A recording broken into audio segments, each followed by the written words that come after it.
Ladies and gentlemen, we are live for another Weekend Wage. Very epic that we have ourselves this wonderful time together to celebrate Cosmonarchy on a bi-weekly basis. I am a big fan of that indeed. And I am going to be, grabbing our match overlay, making sure that we're in a nice position here to celebrate, to have a good time, to chill out, to relax. We got some new faces, some returning faces that haven't really ever played too much.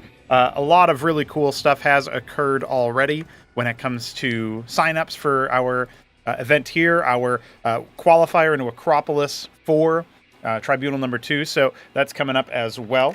But we have a Terran versus Zerg to kick us off on the broadcast, and it's going to be a good time indeed. What's going on, Biddy B, in the chat? Hope you are well, sir.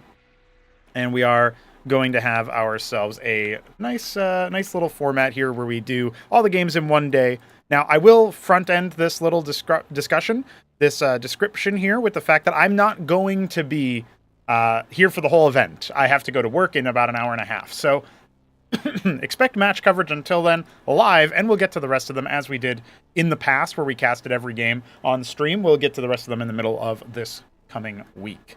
All right. With all of that said, I feel like I am unnecessarily bright. We're going to go ahead and try to fix that real quick, and then we'll be getting into the good stuff. The good stuff. Let's go to, not filters, but properties. I guarantee you this is one of those things where it fucked around with my exposure, and it should be at -5. There you go. Now I'm back. Look at that. I'm not flashbanged anymore. Like, I'm white, but I'm not that white. All right.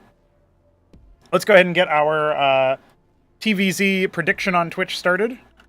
Ask our players if they are ready. We are going to be seeing Han Mono take on Microgreen. Microgreen has never played the game, but he is a donor. He's a $12 a month donor. He's never played before. This is his first match, and he's up against Han Mono, who is a very, very, shall we say, aggressive Terran. So we're going to see how this one plays out. He is playing as Zerg, the newcomer, Microgreen, and immediately goes for the gas. Okay, he knows the Zeke build at the very least. We can tell that. Plain and simple.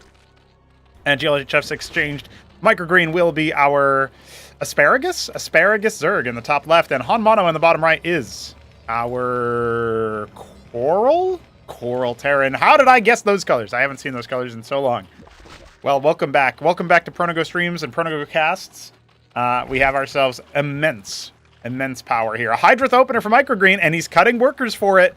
This guy knows something. He knows what he wants. I'm just not quite sure what it is. We're going to have to figure that out together. We have a whole bevy of new sound effects, by the way, in the game. If you guys haven't been playing it yourself and you're mostly consuming Cosmonarchy through this kind of video content, you're going to notice a couple new sound effects, or maybe you won't, but I'll certainly appreciate them. And it looks like he's going to go for a Kagrant follow-up there, so that's likely a Larvosk. Get some Droleth production up pretty soon, hopefully. Han Mono, his patented Stockade first. Han Mono was a player who, he comes storming onto the scene. He takes the show match easily enough. Doesn't drop a single game. Only 1 or 2 games looked particularly close, and then he was able to make everything happen just fine. However, then he went into Weekend Wage. The last time he played in Weekend Wage, he was joint last place. He was defeated soundly by Zerg players. I think it was Zeke and then Arbuz who took him out. I'm not entirely sure about that, but that sounds about right. And look at this. Han Mono is training a Cyprian as his first combat unit and going for the 1 Cyprian expand. I mean, come on, man. This is some greed. Now, there's a bunch of Izira cores being made by Microgreen, who is going to be going for a delayed Izira core push, it looks like. And it's only going to be 3 Izira cores at the start, so he's definitely going to be a little bit under strength for what you would normally have. But this still kind of looks good for our Zerg player. Now, the thing is, if you've never played the game before, and this guy clearly is at least studied up on replays, like, this does look like first-time execution of it. I can buy that. And if you've never played before, then are you going to be able to just make the executive decision to group up all your Izira cores, staff them right out here, and then run by the anchor? Because there is nothing behind this right now, man. Not a single thing. He's got 3 Cyprians. 2 of them will go in the anchor. 1 of them will stand out here and probably try to body block the ramp as lame as that is for a Cyprian to do, because it can't quite do it very well. Uh-oh. Microgreen's going to end up losing his first unit there. Well, you know that there's a first for everything. First time you scouted your opponent in Cosmonarchy, and first Cosmonarchy unit lost. We've logged it right then and there. Second Larvosk on the way for him. His Drolef count is pretty dismal, but he's building back up to it. On Mono is going to drop himself a Watchdog in the corner here. This is a patented spot for it. I always say that I like it to be a little bit further away, but obviously some people will prefer it a bit closer to the edge. It's at StarCraft 2 Urea. I'm not really sure how to pronounce your name without it sounding like I'm talking about a medical process, but I hope you're having a good time, man. Han Mono fanboy. And yeah, listen, I'm a Han Mono fan myself, I must say. I'm a big fan of how aggressive he is, how greedy he is. He does his very fast expansion. I know that sounds like you know, you wouldn't be both aggressive and greedy, but no, he is kind of like that. He's very much you know, one-track mind in some cases when it comes to his unit compositions, and that leads to really interesting map states. 300 Vespene in the tank. I wonder what he's planning. I wonder what he's been thinking about since the last time. And it was on Crisis Vector both times. He was eliminated. He was eliminated by Zerg. And here comes the run-by. Look at this. Starting to look pretty good here for Microgreen. He's already picked a couple of Masons. And looks like, ooh, that is a little bit unfortunate there, how many of them end up going down. But still, I mean, the worker advantage is clearly still here for our Terran player. Our Zerg is bypassing the pool entirely, now has great gas saturation, and going straight for the Zork's Shroud. Interesting, okay. Well, right about now, we are wondering to ourselves, where do we go from here? Han Mono is going to be cranking out the Mavericks, starting to upgrade his production. Got a few other odds and ends there as well. Finally, an expansion for our Zerg player. Looks like we aren't getting out of here anytime soon, because Han Mono is trying to set up for a more late-game spike of power. And, you know, you see all this Vespene in the tank. His Vestry add-on tells me he's going to make 4 Shamans at a pop, and that is going to drain all of his money. So we've got the Hydras out. We've got some Drolef migrating around. Still just doing their best. We got 4 Lakes on the way. 2 of them will hatch first. And there's the Covenant as well for the heavy gas bank. So yeah, okay, it doesn't look like it's going to be 4 Shamans yet. It'll instead be the Covenant, which is a fairly heavy, high-costing unit. So the Hydras are guarding for a drop, which is not coming. The Lakes are guarding the front door. We'll see if there's a worker transfer at all for Microgreen. He's got himself 18 mineral workers right now. And there's the pool coming as well. 5 Droleth getting queued up. I'm sure there will be a 6th at some point. And, oh, he transfers way too many.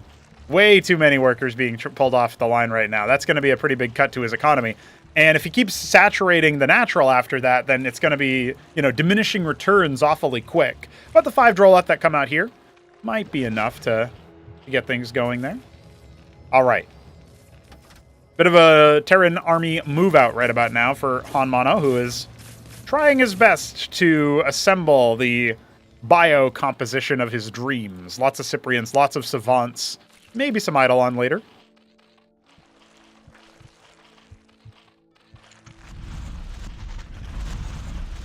Cyprians feel a lot more intimidating after the sound change and the wind-up change. And that's funny, because technically that's a nerf to them. But they have more aura. They certainly have more aura. Looks like we'll have a 3rd base coming from Microgreen. He's making 7 pairs of Zets and upgrading his pool. Well, if we get a lot of Vornath, that might provide a little bit of engaged potential before the army grows too large. But as you can see, it's pretty stable, and oh, going up to, what is this going to be, 13 stockade? I'm waiting for him to put down another one, but it's a dozen stockades right now. Oh, his workers are just trying to rally over here, I guess. They're having a fun time trying to harvest from that mineral field. Jujic, please fix. Jujic currently adminning for our weekend wage here. There's more where that came from, more action, of course. Multiple games being played. Acestus is being constructed by Han Mono. Where is that? Oh, right out here in the choke. I do like this, if you can get it up. I feel like, you know, Han Mono should probably be posturing a little bit more defensively around it, but the Zeth run by is actually going to be more easily responded to. So there is that as well. Some of these Zethar cores are going to come in here and do a little bit of economic damage, but look at the worker count here, man. Despite all of the worker kills that you are going to see got with this Zeth run by, 4 workers isn't bad, 5 workers. He's still got almost double what Microgreen has, so not really that useful. He does end up stopping an expansion attempt before it really goes underway. But there is that for our Zerg player. It's not all doom and gloom, going straight for the Ultrav Cavern, or Ulgorg, that's what it's called now. The Ulgorg Cavern. So we are going to see a little bit more out of the Zerg army. It does feel like, I know he's got Lakis, and there's no detection here for Han Mono, and there are some Zoryusthaleths on the way for our Zerg. But this feels like a pretty small army compared to what Han Mono is going to be leveraging. Now, the Lakis are getting a really good set of spines off. No kills on the Savants just yet. And now the Shamans are going to do their thing for the detection. You can see the Leapfrog is going pretty well for Microgreen, but he doesn't really have any engage without the Zoryus coming. There's going to be 12 Mavericks a pop here for Han Mono. We got Zets, we got Ultras. Oh, you do not want to just walk up here, though, Han Mono. That seems like an awfully deadly option. And it looks like he doesn't really care. He still has what he believes to be the Supreme Force. I don't know about that. Now, the Zoryus end up coming in off the rally point. There was a missed opportunity there where maybe Microgreen could have leapt up forward with those Lakis. Instead, it looks like he's just going to walk right into the... Oh, that is the worst possible timing on that one. He had to make the decision to either go for it or not, and now he doesn't have any units left. His Ultra Cores are going to finish up, but it's just... I thought that was an unlosable position when it came to actually holding. Now he's going to drop the natural, and I think this game is just about wrapped up. You can't make a mistake like that versus a StarCraft 2 pro gamer, that's for sure. And you know what? Microgreen didn't get a great seeding coming into this as a new player who, he's... The only reason he wasn't bottom seed is because Godweed said he wouldn't be available for the first game, so I gave him bottom seed just out of fairness. But, yeah. Let's just say this one was a really one-sided affair at the end of it, and that was kind of expected. Still, Microgreen performed very well to get himself set up, to get himself situated. He had a great Lakis count, but he's got to call GG, man. There's just no opportunity to get out of here, and so he's out. But I hope he feels like he was in the game, because from where I'm coming from, he was in the game. So GG has to be called there. Han Mono will need more difficult opposition, I think, in order to properly test him. And he will move on 1-0 in the bracket. And that means Microgreen will now face the... looks like he'll be facing Godwheat next. Alrighty.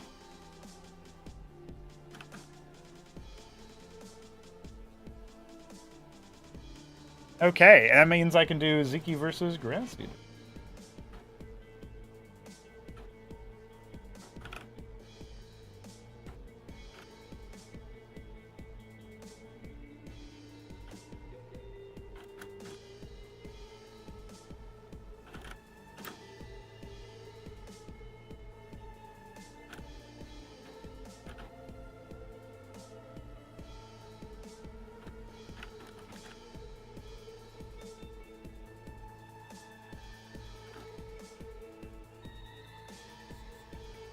It'll be Crisis Vectors selected again, this time by Ziki. Oh, I should switch over to Unranked. I was testing some stuff in scenario mode, so we were in the wrong game mode that last time, but no big deal. Doesn't really make any changes. All right, swap over. We're going to go into a Zerg versus Zerg, as it looks like Grass Eater has dispensed with Daedrid, who is a homie who has been around for a little bit.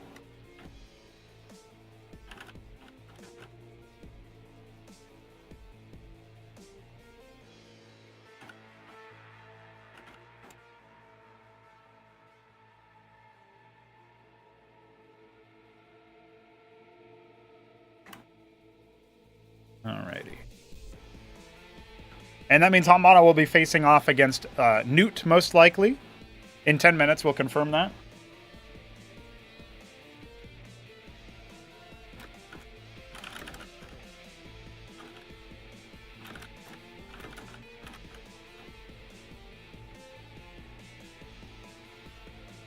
Alright.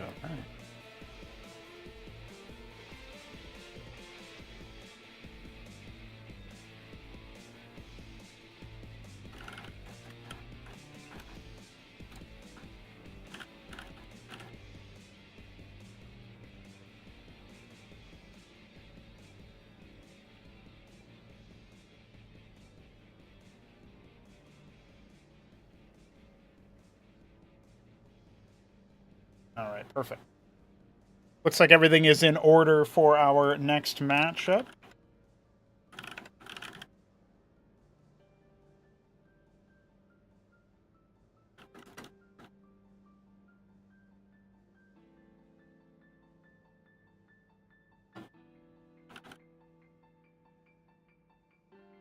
Ziki was able to beat Arbuz and Hamster in Zerg versus Zerg, so Grass Eater is going to have a tough ask of it. We are going to get into our next matchup here. And if it ends in about 10 minutes or so, we'll be able to pop through for a very exciting next round, I think. So that's what I'm thinking, is we'll be able to take a look at Han Mono versus Newt in a moment here.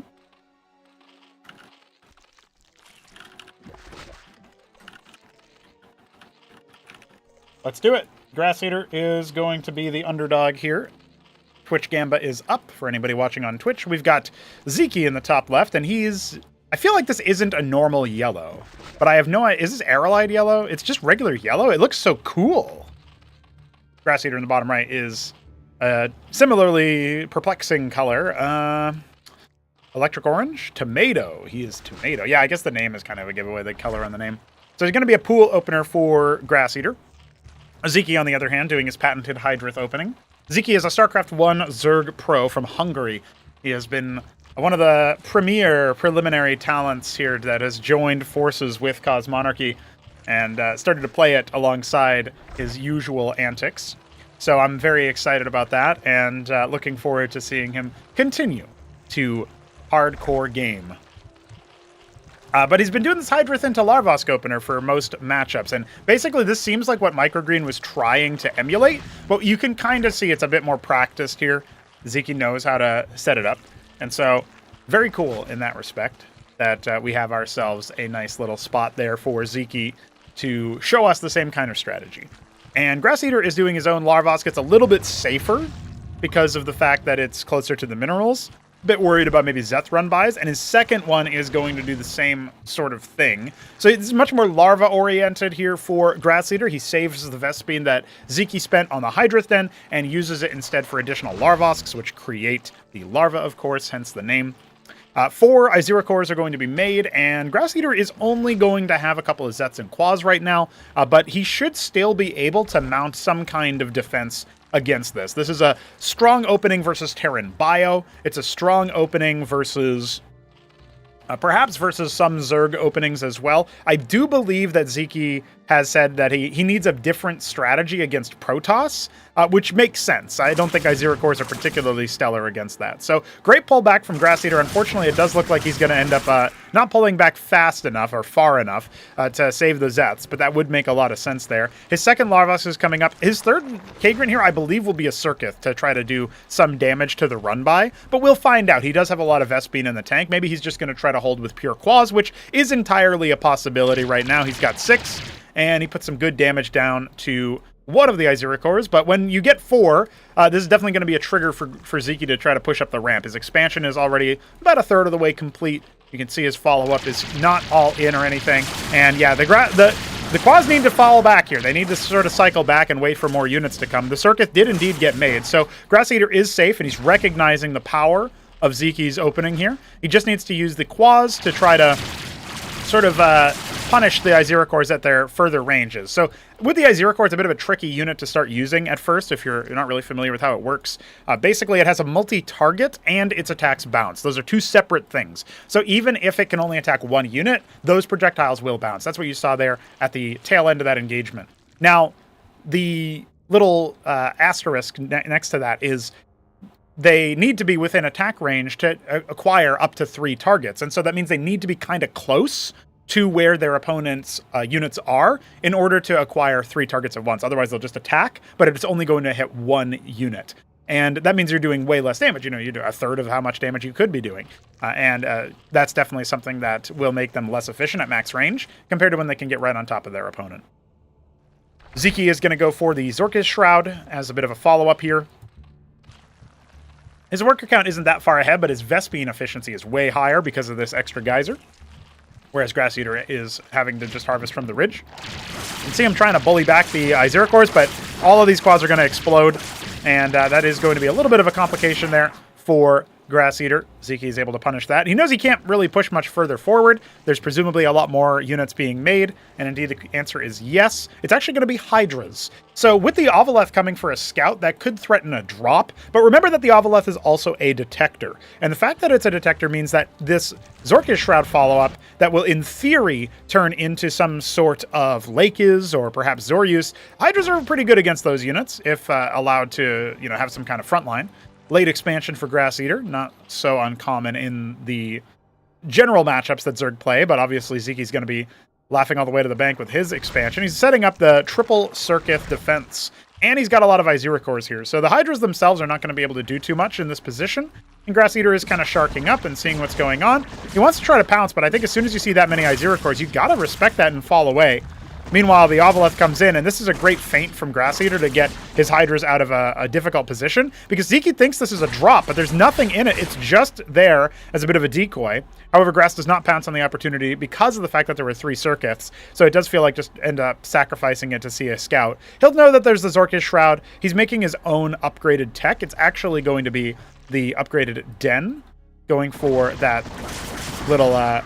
the ski-back scab. And when it comes to the Hydras over here, they are taking a bit of a poor engagement for Grass Eater. The Izira cores are getting a lot of spread damage and not really being able to be routed in any capacity. We have some Hydras on the side of Zeke as well that make it a little bit harder, because if it was just Izira core, you could kite, but sort of like in PvP, Starcraft 1, you think about like Zealot versus Dragoon, Zealot and Dragoon, right, mixing together. You put like one Zealot in the comp, and then all of a sudden, as you're kiting the melee unit, you're getting shot by the enemy ranged unit. It's kind of similar to that.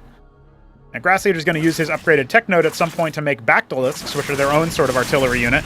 And he's got his own Izira cores out as well. But the Lake is follow-up from Zeke, and remember, there was no extra Ovaleth made, so Grass Eater has no detection. What is he going to be doing now? It looks like he wants to try to slow this attack down by sort of forcing the burrow and unburrow, similar to like PvT, trying to get the sieging going down. Unfortunately, his Death counterattack obviously doesn't do anything. Could have canceled the 12 o'clock there. That would have been a good spot for canceling the third base. Zeke just going for the Ulgorg, having the worker lead by 8. His own Circuit wall coming up here for Grass. See what he can do there. Still no detection. I'm very worried about that. Okay, the Ovaleth did get made. That feels a lot better. More and more workers being made to saturate the natural. The third base is on the way as well.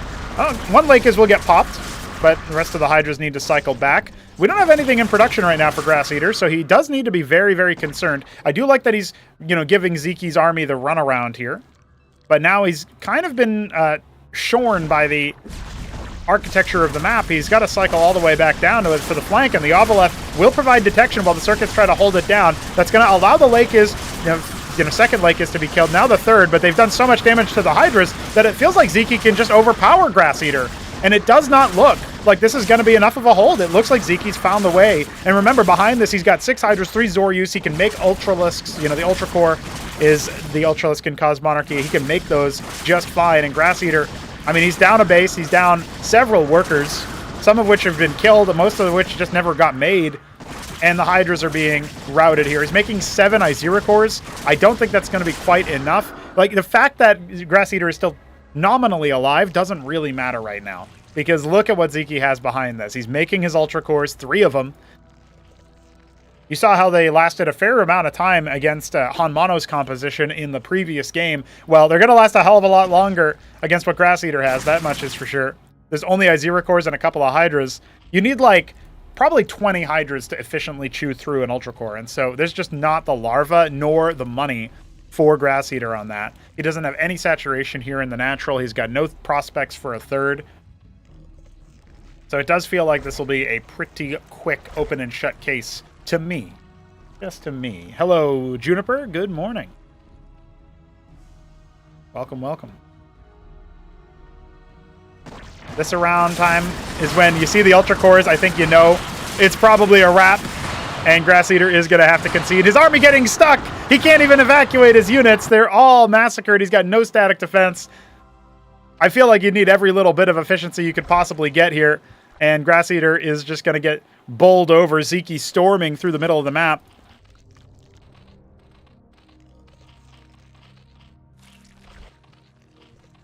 Does feel like right about now we are going to get an execution of the Grass Eater. The lawn has been mowed. There is no grass to feast upon. This lawn is fallow. The Ultra Cores consume the corpses to speed their attack and speed the demise of their opposition. Oh, GG has to be called at that one, and Zeke storms ahead. Grass Eater falling to the lower bracket. I mean, let's be real. It is more or less what we expected to happen in this matchup, but it's still kind of cool the way it happened. ZVZ and Cosmonarchy is pretty neat. Pretty neat.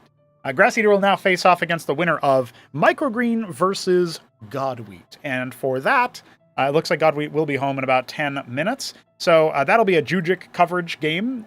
I'm going to go ahead and advance Newt since it has been enough time. And we are going to see Newt pick a map versus Han Mono. And I'll go ahead and get my username ready for that one as well. If I get a third Crisis Vector pick in a row, I don't know what I'm going to do. I guess I'm going to cast on Crisis Vector.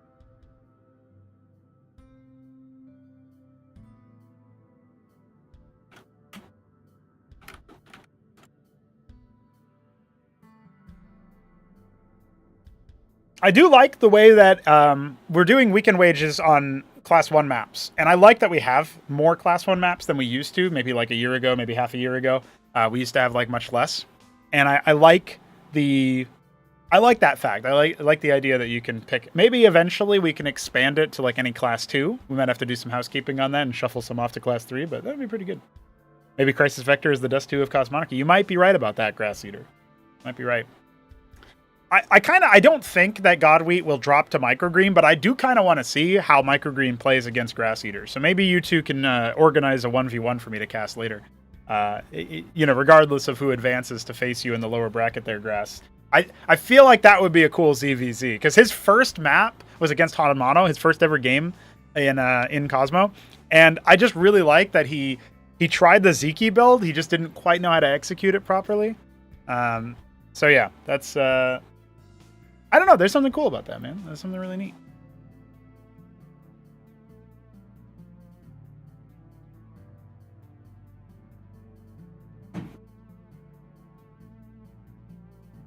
Going to be Punch Drunk selected for our TVT, Newt versus Han Mono.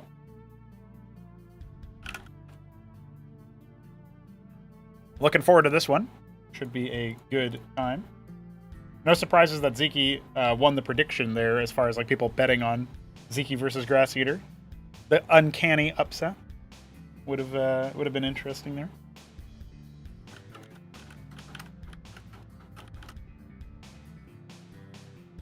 All right, some TVT is on the cards. We'll go ahead and get our match overlay set up for that. Went from ZVT to ZVZ to TVT. Is there a Protoss even in this? No, we don't have a Protoss. not one Protoss signed up. I can't believe it. Yeah, Nebla not available at this hour. Arbu's switching over to Zerg and didn't sign up for this anyway. So sad, so sad. I wish Oyo was here for it for sure, but I also want Hit 'em Up to rejoin and play like exclusively Protoss. I think that would be hilarious. All right, I'm gonna do Han Mono, and then Newt. We've got Terran and we've got Terran. Beautiful. I believe our players are readying up by themselves. Yep, they indeed are. All right, we are getting ready for our third game on the cast. Sorry, that's 3 fingers. I was just holding it at a weird angle. And here we go, ladies and gentlemen. We have, in the top right, Newt, our... this isn't dark green. This is some other color. Damn. Well, I'm going to say dark green. It was forest green. Yeah, I knew it was another color. And Han Mono in the bottom right is our... Ooh. It's not Sunglow because it's not bright enough.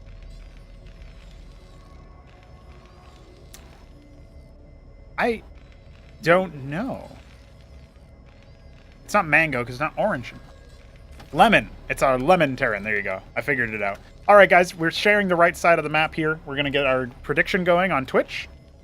Hello, Chumbecca. You got your points back? Hell yeah. And yeah, I think this is going to be an interesting one. Maybe you'll get your points back again. Maybe you won't. Maybe they'll go into the void. Hanmano is going bio in TVT. We love that. Newt, the much more typical mech start. Where is he going to scout first? He's scouting the wrong direction. So we'll see if he box scouts or not. Hello, Kasuga. Remove toss. All toss player are gone. Yeah, Kasuga, you should sign up for this. Did you see the level of play on some of these players? You could win some money here or something. And then tell me to keep it for Epic Unit Mod Make or whatever. You could have done that. All toss players are gone. You gotta be the change you want to see in the world. You gotta be the Gosu Protoss. That's what you gotta do. We just need more Protoss players. That's what we need. Are Fulcrum pilots criminals? No. A lot of them are like, honestly, Fulcrum feels like the aristocracy of Terran in some ways. So there's a lot of like remote operators. Matador and Blackjack are both remote operators, for example, so that's kind of a little lore tidbit there for all you who care about that kind of thing. Obviously, Vultures are pretty, like, scrappy guys, right? Like, you know, look at the Vulture. It's just a dude on a bike. So that's probably convict adjacent. You know, maybe they couldn't prove it, but they couldn't prove it without a doubt. But they were like, get the hell out of here. Now, this Vulture could cause some problems for Hanmano, as the anchor is not going to be able to be finished. And now he's going to have to chase this one Vulture around through lobotomy mines. Oh, no. Well, one of them gets dodged. That's good. Oh, yeah. Combat. Battle workers. Oh, no. Hanma, no. He's fine. Well, that's a very greedy opener. Don't worry, there's a Mason coming as well. Only one worker casualty so far. Trojan coming. Oh, it's a Cyclops drop as the backdrop of this. Yeah, I think Hanmano is going to be exposed. I don't know about that one. Commander Seuss, welcome in the Twitch chat. Appreciate you. Yeah, well, he's got one Cyprian off to like the random side over here, and I don't know if that's deliberate or not, but it might help versus like draw some fire and allow the Masons to evacuate. But the Trojan's done. This timing is super sharp here from Newt. He did this as a deliberate gambit to like make this happen. And so, yeah, you've got the Cyprians in the anchor. Or Cyprian singular. Yeah, I actually really like this from Hanmano. He's deliberately not... He's like expecting a run by. And so he's going to have vision over here for the natural. And so what's his reaction? Oh, has he even noticed it? Somehow it slipped the net. No! Hanma, no! He's losing 3 workers, and there's going to be more where that came from. We got one Cyprian down here. Big spread for the damage. He knows. He knows about it. Remember, as long as he keeps some worker count here, he can come back into it with 2 ministries. But this is not looking good. The Cyclops are running amok. The Cyclops can kill the Cyprians as well. Oh, and boy, do they. Look, he's got one down here that he hasn't seen. Oh my god, they're all loose. Hanmano has no control of this situation. He tried to make it work with only Cyprians. He tried to fight for freedom. And it turns out, tyranny reigns.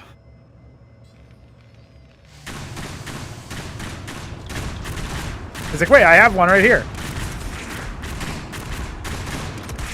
Ooh, there you go.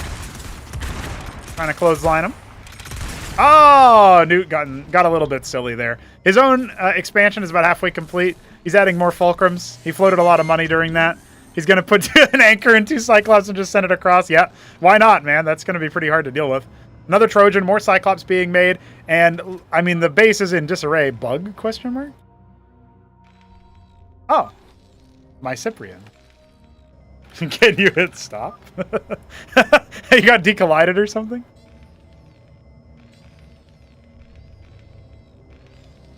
Maybe it's just in a walk cycle. I don't know if he's trying to...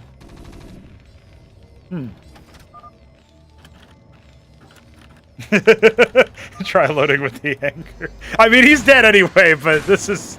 this is pretty bad. He's being bugged and abused. Bug abuse. All right, yeah, move your anchor over there. Yeah. Now scoop him up. Save him. Look, he's trying to walk. He can't make it up the ramp. His legs are too small. Yeah, scoop him. No scoop. Can't scoop. Does he? Can he? No. I can't believe this. Well, at least it's not a game where he was like really close to surviving or whatever. Look at what Newt has. Palladium on the way, vultures, Trojan. At least we can debug that. You can look at the replay and debug that. It's beautiful.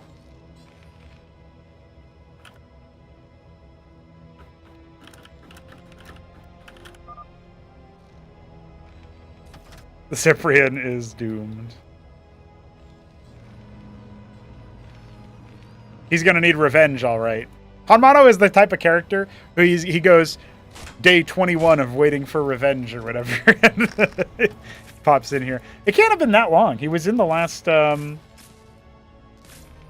Oh.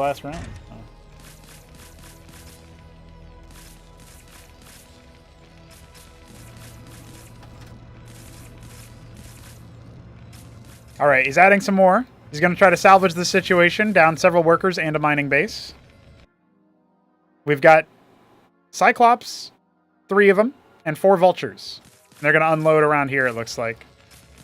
Plenty more stockades where that came from. Yeah, Cyclops don't typically come out in TVT, but that's because Bio doesn't typically come out in TVT. So it kind of makes sense there.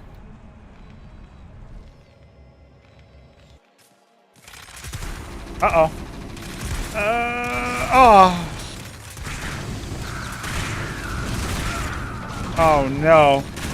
Oh, he's going to get the mine off. That's like a stasis ward, but it lasts for 3 seconds instead of 21. Or however long stasis wards last. Well, the Covenant's being made, and Newt did just gift him a bunch of money in the form of units. So hold on. You never get the ink, I just realized that. Yeah, it's going to be expensive to clear. All right. So surely now he's safe. Except for barreling down the front line. There were a bunch of phalanx. Ah, poor guy. I wanted that hero to be the last man standing.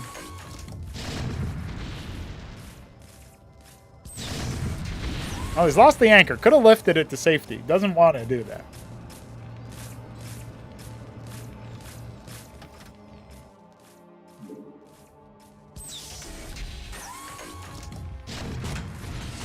Here come the mines. Ranging down the ministry. He's going to have to lift that one off as well. Well, I guess he could try to keep it alive. There's no way you can... Oh, he's making Eidolons. It doesn't feel like a thing that you can deal with. But he's right to try that. Oh, he does get the ant seal. That's more than I thought. That's courtesy of some mines from Newt. Eidolon Hurakan seems to be the way. Yeah, Newt's kind of fluffing this control. I know he woke up not long ago, so maybe there's something to do with that, but repairing the ministry makes sense. Uh-oh. Oh! That guy's dead. Goodbye. Trojan here for spotting. Oh! Ahmed betrayed you! Oh, GG. On mono. Misclick. ZZZ. It's okay, on mono. Newt is a man of few words. F10 Q. Oh yeah, Q is pause.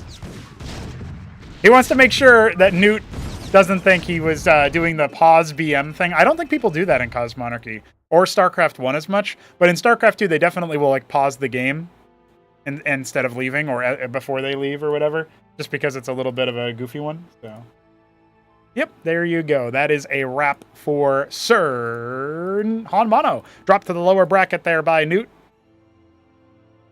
And that means he'll be going up against Daedrid. And that means that Zeke versus Newt will be our first best of 3 of the day. That'll be an upper final match.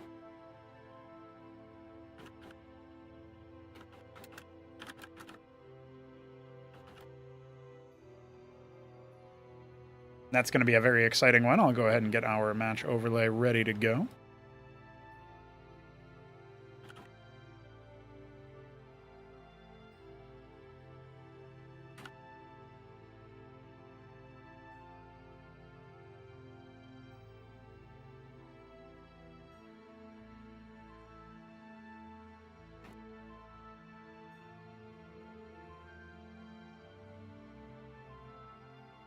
Going to be Crisis Vector, of course, as map 1.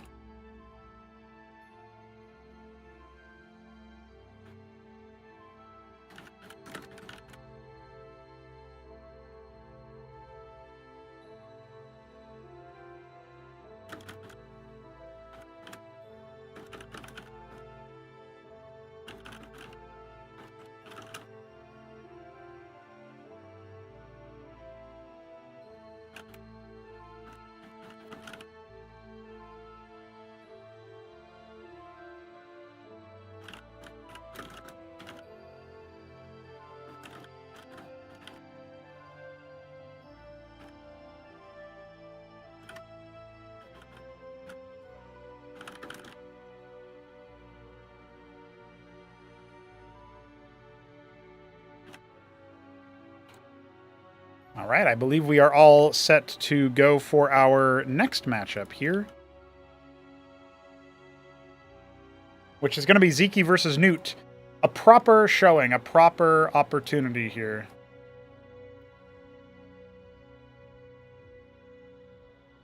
Proper opportunity for some top-level Cosmonarchy. Zeke versus Newt is going to be a good one. And here we are. We've got Newt in the top left as our yellow Terran. And in the bottom right, we have Zeke, our Asparagus Zerg. This is Zeke's map pick. We'll see if Newt can upset the apple cart. And of course, I will get our little prediction started here. Zeke versus Newt.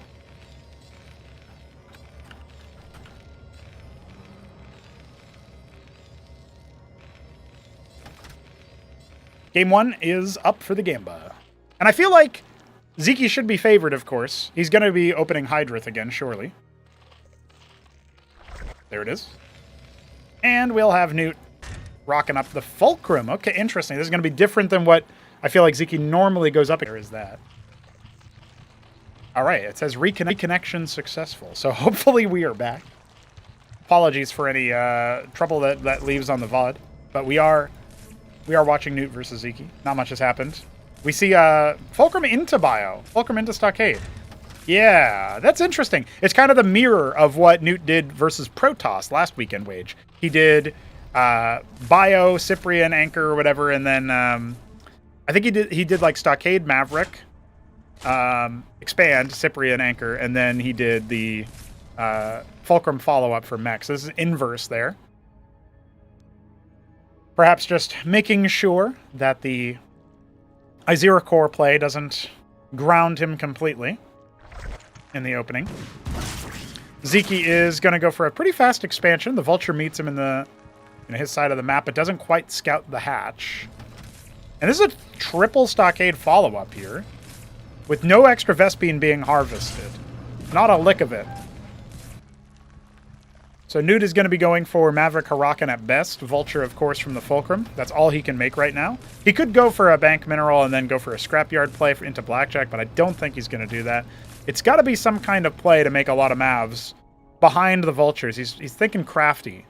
One Izira Core is going to pivot off to the side for a delayed scout, and the rest of the Izira Cores here back at home, 3 of them, are going to be holding the ramp. That should be good. He can use this Izira Core to clear a lot of the mines that have been laid defensively, although there is another Vulture ready to replenish them.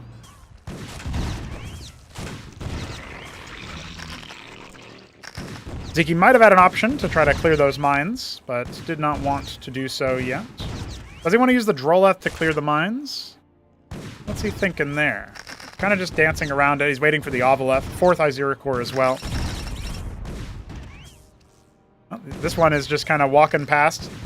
Oh, he's actually going to scout the heavy biocommittal.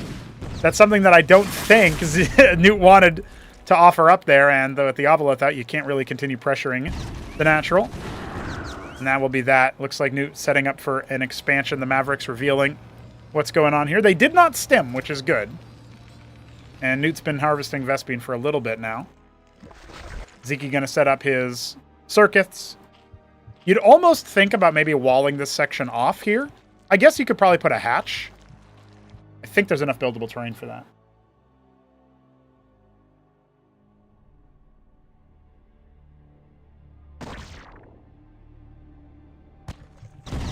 So right about now, with these vultures kind of sharking around, here comes the Maverick Huracan. It feels like with enough numbers, yeah, you can make, Hydra compositions struggle. Yeah, he's just trying to slow him down and aura him a little bit because the circuits weren't quite finished. They should be in just in time here, but remember the Mavericks can stim and can get a lot of DPS out that way. I think he may have attacked his own vulture with a little bit of extra damage there. But yeah, when you see 4 Circuith, I mean, it's pretty ballsy to try to fight that, so I think he might just go for a soft contain. Starpad is coming up here, Ministry as well, and I think Zeke should be able to hold just fine. It looked a little bit chancy just at first. Now trying to come down and punish this move out. Aziracore traded for 1 of each bio unit.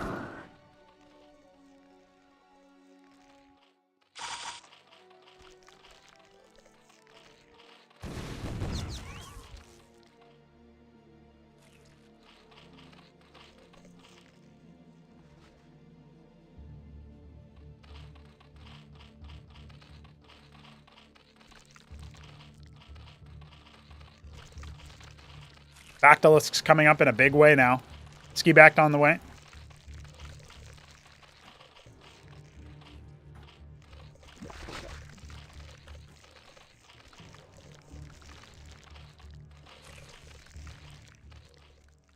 Does make it a little bit challenging right now because Newt is doing the soft containment, but he doesn't really have a lot behind it.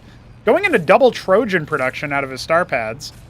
And he's added the Vestry. Is he going to do Clerics? Yeah, it looks like he's going to do Clerics. Maybe with the drop? Doesn't really have a lot of sustain right now. That's a big hit. That's a big mine hit. Takes out a lot of what Zeke has left. Really using those vultures quite well. Now trying to swoop in and pick apart the corpses. A couple units being saved by that Ovaleth. Not sure if it's deliberate or not. Zeke has had a problem with that a few times, where he accidentally clicks up the unit. Triple Trojan. Yeah, I think this is just going to be...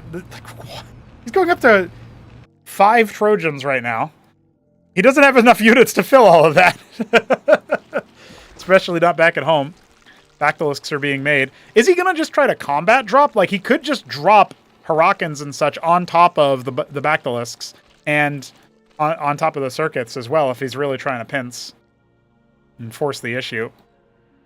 Yeah, most of these Trojans are empty, by the way. So he's just going to Doom Drop into his enemy's base. That's all he's going to be doing here.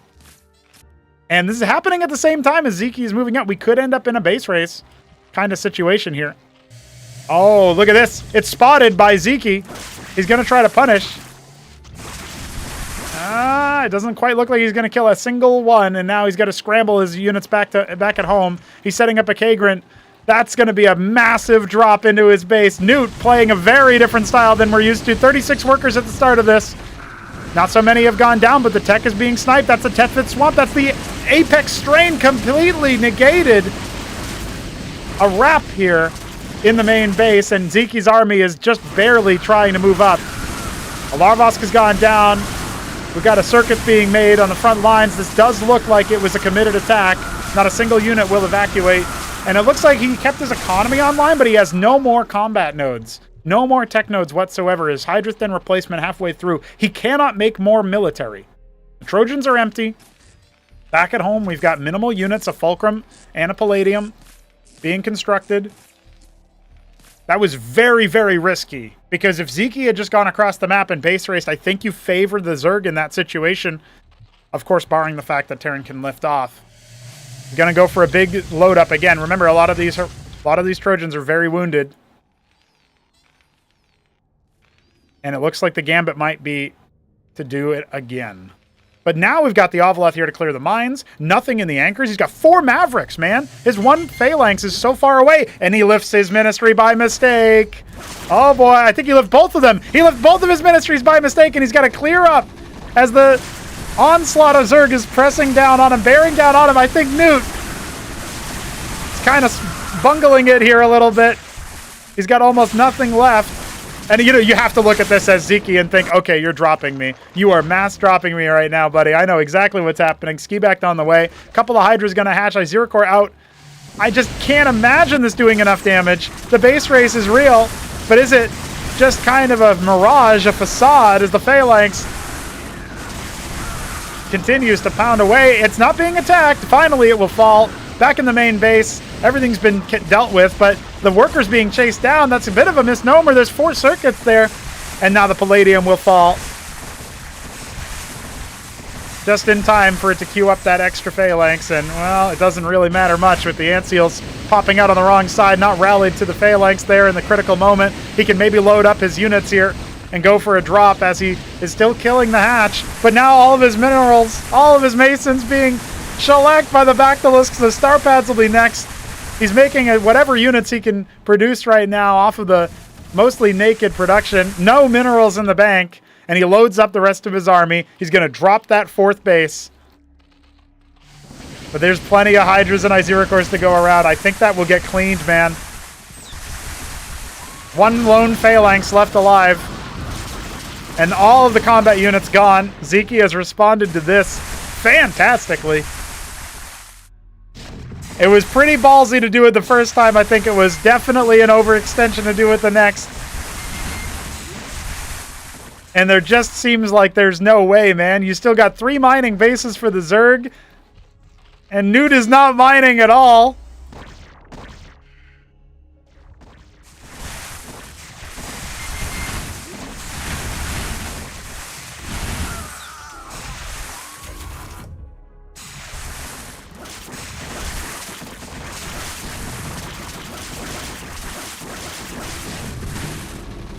The last of the Terrans.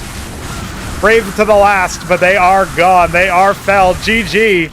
Ziki takes game 1 of our best of 3. Okay. Well, that is not how I expected that map to go, but listen, that's just what it is. That's just what it is.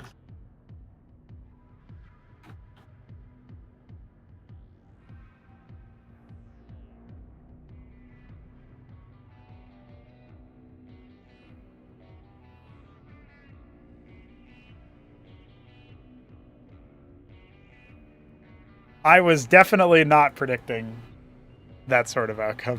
What a wild way to make it happen.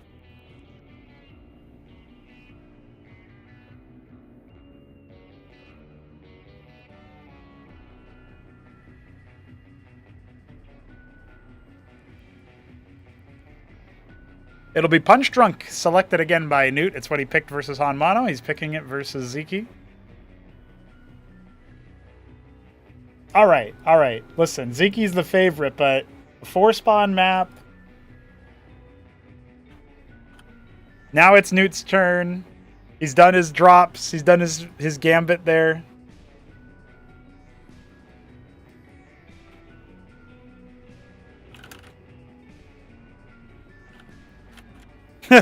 I started without seeing Newt's ready, so I wasn't sure if that was good.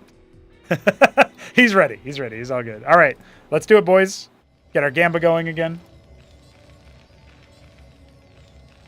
And here we have it. Game 2. Newt in the top right is our... beige Terran. Ziki in the bottom left is our... Oh, man. What is this color? Dark olive? Light olive. Oh, I don't want to see dark olive then.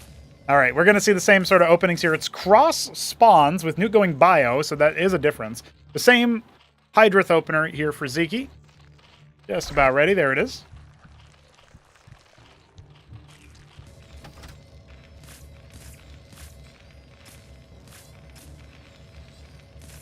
Feels like right about now we are going to have a switch up from Newt. He's clearly going to be trying the Stockade focus, feeling a bit more insulated versus the heavy Iziricor spam that you sometimes find yourself dealing with.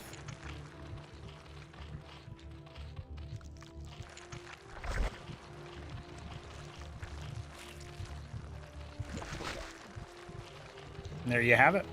Extra antics going on. Extra antics.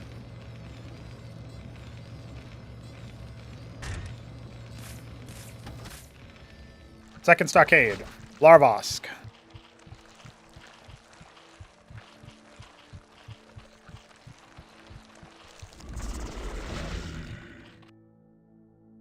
Maverick is stimming. Is it going cross map? No, he's going top left.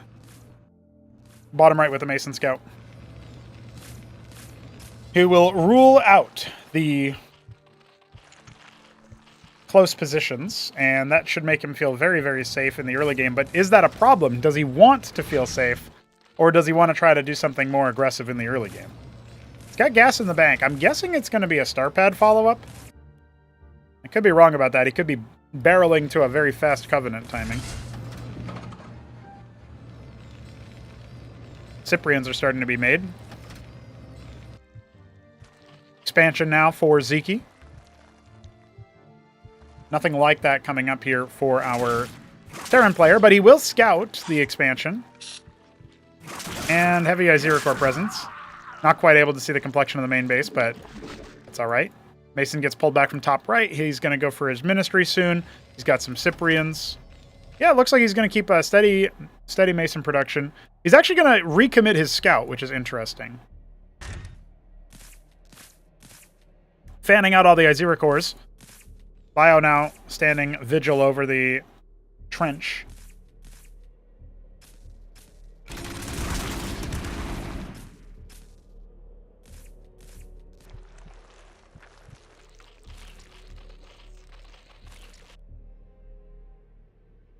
Looks like Newt wants to threaten a move out, threaten mobility. Say, hey, maybe I'm going to do that.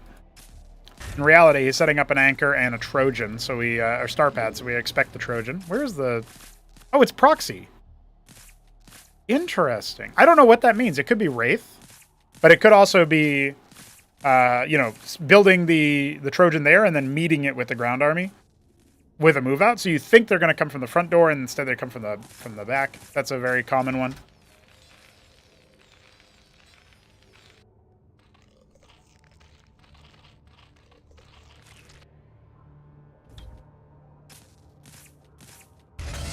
There's the ministry, finished up here.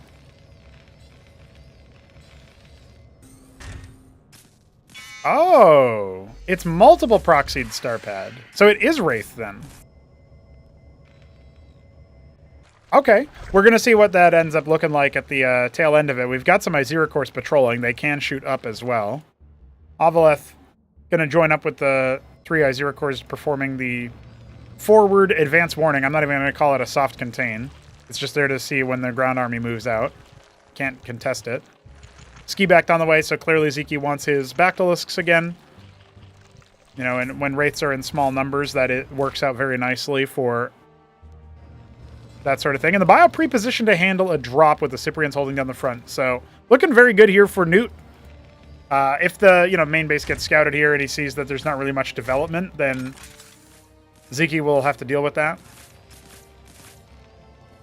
Oh. Where's Newt's reaction right now? He's busy queuing up another star pad over here, I think. Oh no, he's just going to trap the Mason there. That makes sense, actually. It looks like Zeke defeated himself with that, Ovaleth positioning. He might try to come in for the... Yeah, okay, he's going to go for the natural here. The hatch is at the 9 o'clock. Here come the Iziracores. Mason's not being pulled back is a bit of a mistake. He's going to lose at least one.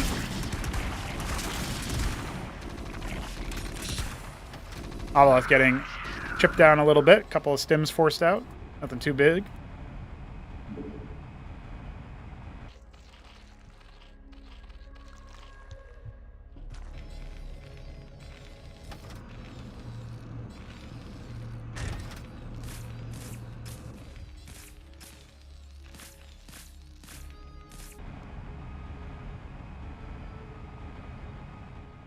All right, first sighting of the Wraiths is going to be around 6, it looks like. Or, no, 4 and 2 Anseals. Interesting. This might be a little bit preliminary, it feels like. Zeke definitely saw that. Yeah, instantaneously turns his static defense into a spray, makes another one at the natural, and he's got his garrison there until further notice.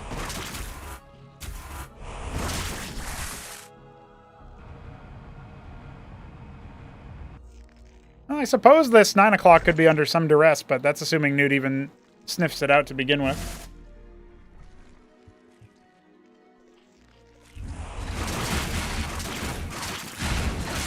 Now, the Anseal stack is still shielding for the most part, but can only do so much with only 2 of them. Massing up a lot more Wraiths. Newt does like his Wraith play. He's going to set up to hold any aggression from the front with extra anchors.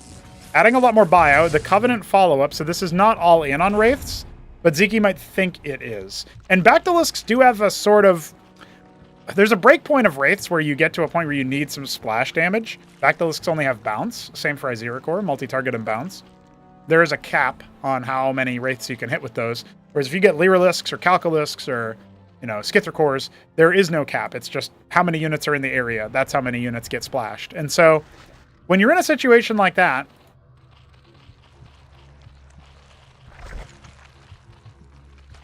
it does feel like right about now there's a bit too much... there's a possibility for there to be a bit too many Terran air for what Zeke has. And so he's right now ignoring the threat and still teching normally. Perhaps calling it out. He could also find the star pads here. He's going to take the mineral only on the high ground and go up to a 4th base. Obviously his economy is better than Newt's in terms of mineral efficiency. Trying to snipe individual Iziracores. The Wraith count is still kind of small. Got the 4 Anseals to try to absorb a lot of this damage. Just dogging around. Newt's pretty adept at this kind of micro. He's not making any more, and he's kind of leading the stack towards his star pads. I don't think that was necessarily intentional, and I don't think that Zeke found it. So that was like an ultimate game. No, he did. He does see it. He's going to come down here and do what he can. He'll also see the trapped Mason and know that that's for the unit control, sort of flattening it out. So those units are dead, or those production structures are dead. Big bio force ready to go. Still a fairly reasonable number of Wraiths, and we do see some Skithrakores being flexed into now. But there's also a lot of Ultra Cores. The air stack can at the very least clear out the mineral-only guards. Seeing a lot of Harakan, a lot of Maverick, and a lot of Eidolon.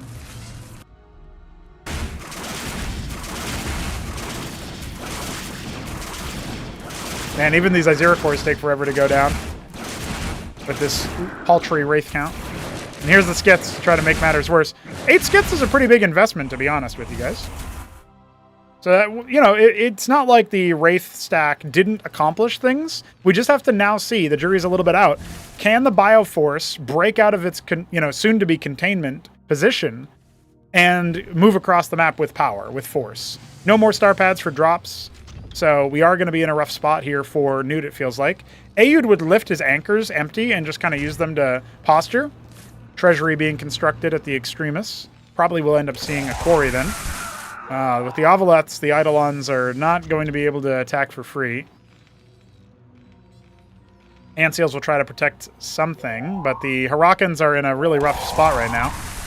Not able to separate themselves out from the rest of the pack. The Cyprians are in enough number that you can still take this fight, it feels like, but not up the ramp maybe. Probably need the Eidolons for that, a little bit better position. And yeah, Newt is slowly pushing this force back. The Harakans are in enough number, and well, now there's not any in good positions here, so we're going to see a couple of units go down. But, generally speaking, that was an okay fight for Newt, but remember, he's down bases, man. We're going up to a 5th base for Zeke in the top left natural. Ovoleths are being offered up to the gods, and it looks like the Bactylisks will be cleared, but at the same time, the Skiths are trying to raid the natural. There's 2 Ovoleths there. It's just for detection, not for any other action here, and a lot of Masons are going to go down here. Newt was at towards 50 earlier. Next round of bio revealed. You can see just the extent of the production. 6th base, actually, for Zeke. He's taking the other mineral only. Well, hold on. 7th base. This will be his 7th base. He is mass expanding. And he doesn't have a lot of mining on any of them, so got to keep that in mind. The star pad is down. I think we're going to see a Trojan out of that, as we have the treasury lifting off and going towards the mineral only. But he just lost a lot of workers, so expanding via treasury is a little bit worse. The 1 Wraith for standing vigil, but these Eidolons were on a follow order. That means that they don't shoot up. They shoot back. No Watchdogs were remade either. One of them had to get canceled, and so the Bio army is just kind of massing outside the bridges with reinforcements going to be used to clear it. I think that's actually the right choice. Unfortunately, lost a lot of Masons again. But I think that's the right choice. You can't sacrifice the tempo of moving across the map. The ground army is kind of weak. The ground army is kind of weak, especially with Hurricanes to rend the armor of the Ultra Cores a little bit. You know, they only have the 3 armor, and that's the max that Hurricanes can rend, so that feels pretty good here for Newt. His army is sighted. Dactylus count is okay, only 11. Anseal's here to defend. This is a scary army, a scary push. We'll see how Newt focuses it down. Hurricanes only now really tending to the front as the Eidolons are heavily wounded. But there's still more where that came from, and it doesn't feel like it's quite enough. The Hurricanes are getting torn asunder right now, but the Ultra Cores are basically all dead. I don't think it matters, though. That's the big army white. And a huge flank from the Skits as well to finish it off. It's just over for Newt. He's got no more units. GG, and he's out of here to the lower bracket. Zeke marching on imperiously. 2-0. I do think that fight could have gone better. Also, he could have traded a little bit better with the initial move out. He lost a lot of units needlessly because his Hurricanes weren't really in a great position. But, yeah, that's definitely rough stuff there. So Zeke, just going to wait for the challenger. Newt going to be in the penultimate match here. Falls to the lower bracket. And we have Hanmono versus Daedrid, and we have Microgreen, unfortunately, has been dispensed with by Godwheat. That means that Grass Eater versus Godwheat is happening, I believe, as we speak.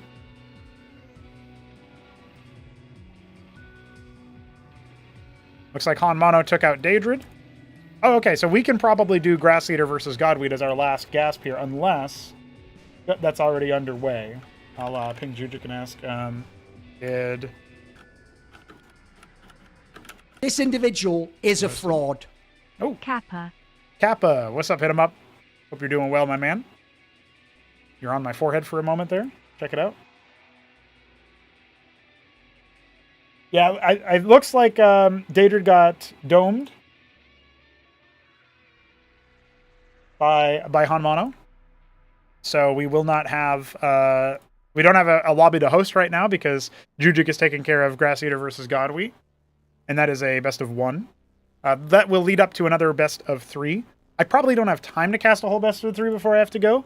So what I'm going to try to do is see if I can get replays from Daedrid, Grass Eater, Godwheat, Microgreen. Yeah, maybe Godwheat, Microgreen would be a good one to try to cast real quick.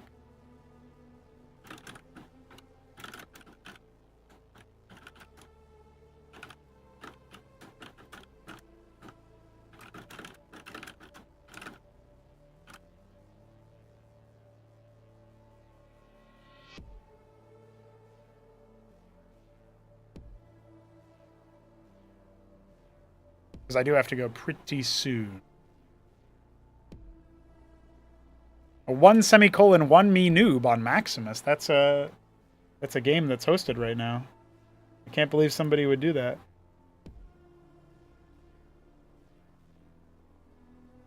Delta Catamus says, as a StarCraft 2 PTSD, let me tell you, defeating Terran Bioballs feels so satisfying.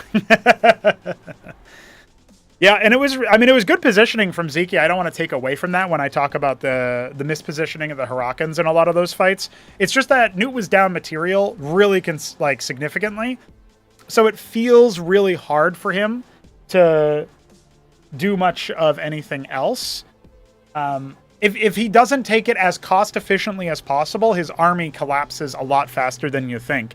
And one little hidden detail is that because the Ultra Core regresses into the Zorius, it then rends the armor of the Hurricanes because of the Rilla Cores that spawn. So your Ultra Core dies and then becomes an armor rending machine and a speed boosting machine for the rest of your force. And then, you know, your Bactylisks are going to do better. And so I think the Antseals were out of position to shield the Hurricanes, and the Hurricanes were out of position to actually be a front line. So he lost a lot of DPS from a lot of the power that was there, right? A lot of the power that was there from the Eidolons. And so that feels like it's... that's basically what we're looking at here, so...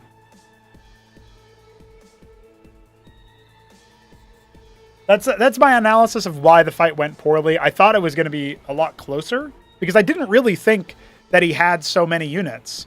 That Zeke was totally out of the woods there. I loved that he brought the Skiths back at the end, but...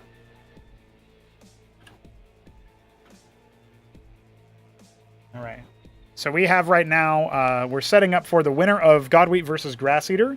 Will face Han Mono in the lower bracket. That'll be a best of 3. And then from there, we will have the winner of that match face off against Newt in a best of 3. And then the winner of that match will face off against Ziki in the best of 3. That will be the final best of 3. We'll have to catch up on all of those games when I can cast next, which is probably tomorrow. I actually have to check my casting schedule for Counter-Strike to see when I next need to wake up super early.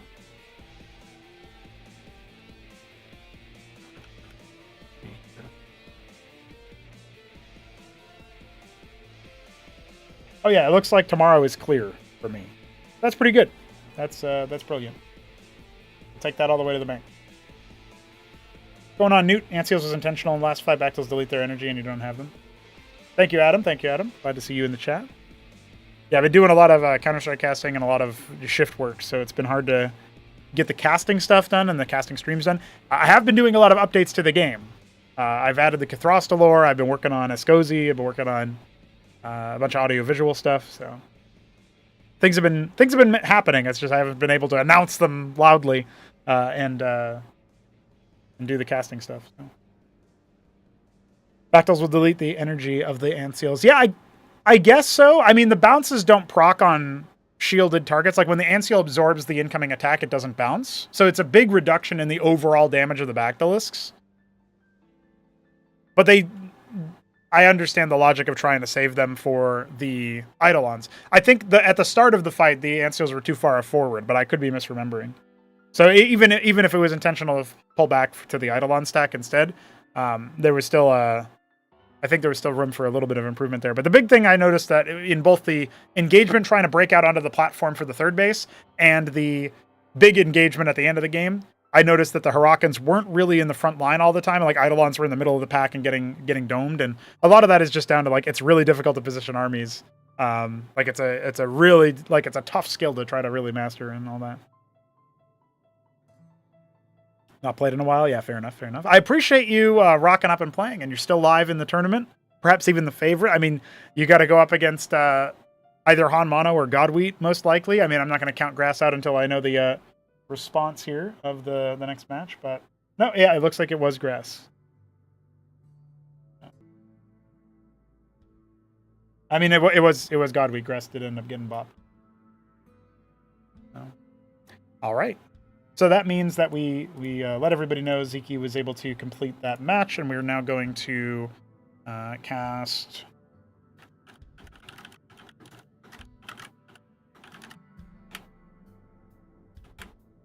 another TVZ. We love TVZ here. All right, we're going to hide the scores again. We're going to be looking at Z here. Oh, I guess technically in this matchup, I have to say that Godwheat is the lower C, but that's just because he's late. So he's still the favorite in the matchup, I would say, but...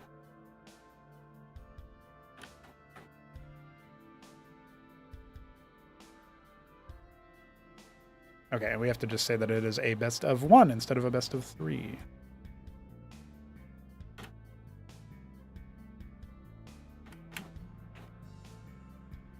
All right.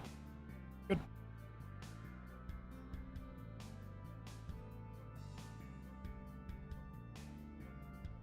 Okay. So this is, we're going to go to Weekendwages.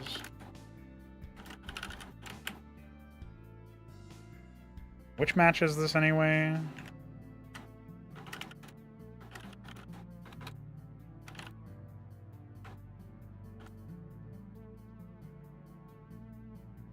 I can't believe how many Crisis Vector matches we get, dude. It's so wild.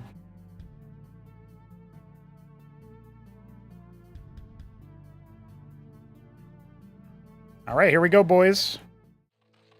You got 2 minutes to make your bets here, but we got Microgreen in the bottom right as the... No, it's not Asparagus now.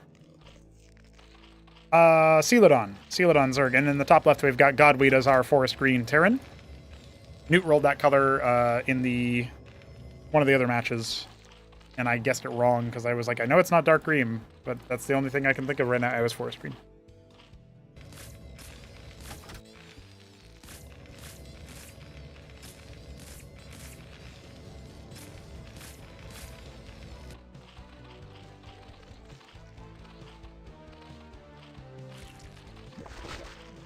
Newt is providing info to Godweed for how to win TBT. Interesting. Microgreen is actually going to pivot away from the Hydrith openers that he saw, that we saw in the first game that he played against on mono, and he's going to go pool Kagrin. Godweed, on the other hand, I mean, Godweed is an aggressive player, but also he's got like sharp timings.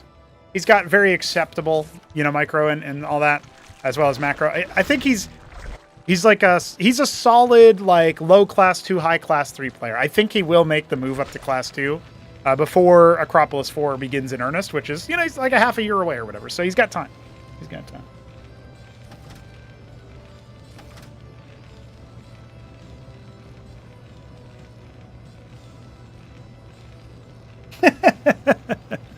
I was just reading some of the tourney chat. We got Maverick and Harakans as the follow-up here, as Godweed scouts the Pool Larvosk opener. This is very similar to what Grass Eater did.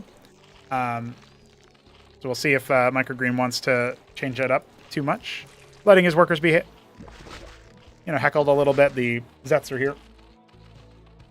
Going on, Ancient Scion? Yes, High Ground is different. So first of all, vision updates way faster. You can tell because if you watch your units, like these Zets leave from Microgreen, you can see how fast the vision is updating. It's consistent. There's no randomness to it, unlike in Starcraft 1.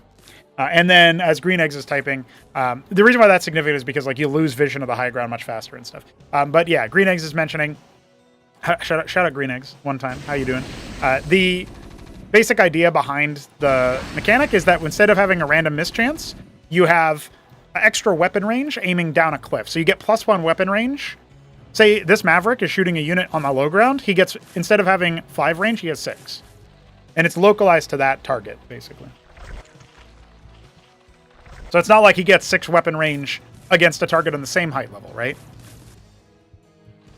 Some people thought that that's how it worked. That is not how it worked.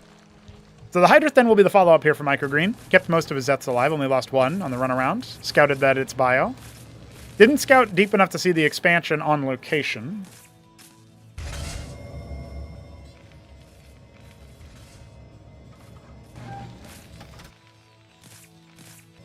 It feels like Godweed has a pretty good economy setup. And he's going for a star pad, so I do think we're going to see drops. It could just be an Anseal move out. We saw Ayud use that against Hamster and just roll him over in one of the matches in the very first Weekendwage. And it was really funny because I think Ziki was also involved in it. And so Ayud and Ziki had a tournament match that went to 5 games. And it was like right after Ayud won that matchup. So yeah, that was really funny to me. Yeah, no mischance at all. No mischance at all. We don't have any randomness like that in the game. We don't have any mischance on sprite cover either, like doodads. Pretty good run by here. These are just expendable pool units, right? So not quite able to get into the main base, but he almost clears all of the Masons. I mean, it was kind of expensive. And we do have to wonder, what is he going to spend his next round of larva on? But I think controlling the growth of the Terran is fine here. Maybe if he had his expansion, 450 minerals ago, he would be in a little bit of a better position. But now he's got to deal with the onslaught of the actual army, and he doesn't have a Hydras or Iziracors to try to do the follow-up. He's only got Quas. So this could be a very quick game. Yes, Green Eggs, that is technically a possibility. That was re-implemented a while ago. I did it during a donor stream, and so... one Ahmed goes down for 4 Quas. Might be a fair trade, actually. I did it during a donor stream because... and I didn't say anything about it in patch notes because it's an Easter egg, so...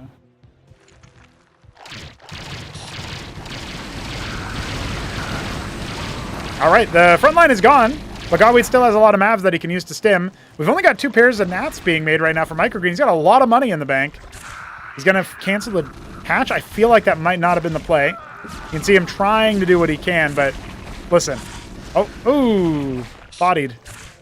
Wait. Here comes the Trojan for the cinematic. Damn.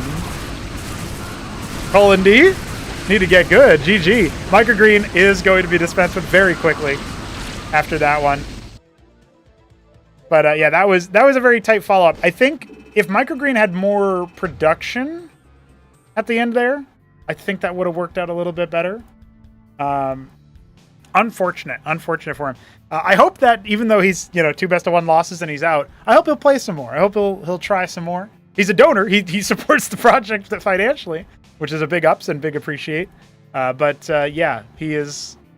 Yeah, that's his first time playing, so definitely a GG's right there. I'm gonna go ahead and I'll give him a ping. I'll say.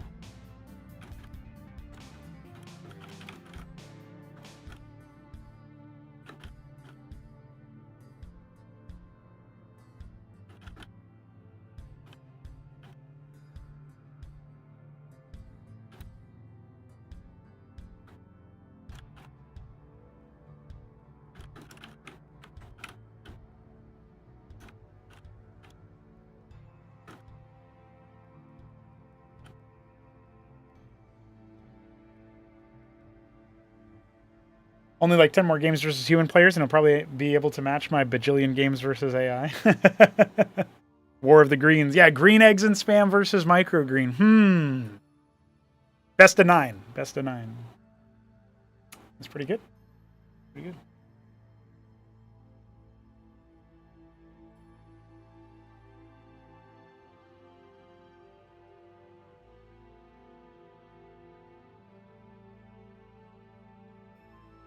Apparently, Microgreen played Protoss in Brood War.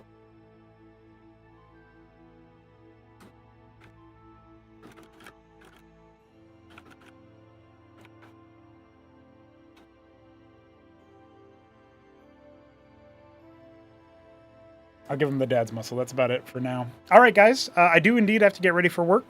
So that is going to be where my time ends, as the best of 3s have begun. And I don't know how long they would go, because it's TVT best of 3, right? But tomorrow we'll cast the rest of the matches from this Weekendwage. We'll see... who will we see? We will see Grass Eater versus Daedrid from the opening. We will see Hanmano versus... the Hanmano match in the lower bracket.